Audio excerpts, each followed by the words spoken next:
Boris Johnson has been warned that any Brexit deal struck this late into negotiations will leave the Prime Minister having to pay for it, according to a commentator.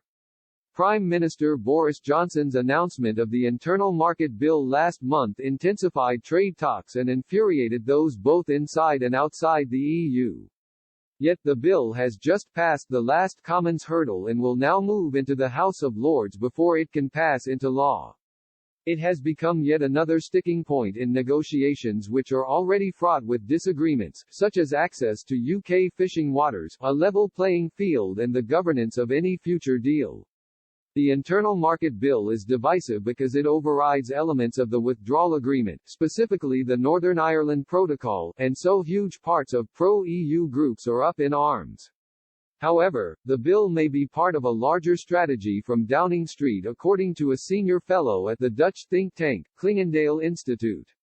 Researcher Rem Kortweg tweeted, despite, or perhaps, because of, the collapse in trust due to the internal market bill, a deal between the EU and the UK can still be done.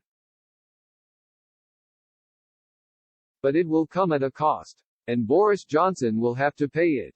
He pointed out that the EU has no intention to freeze the Free Trade Agreement (FTA) talks after the announcement of the internal market bill, but that the bloc will now consider legal action against Number 10.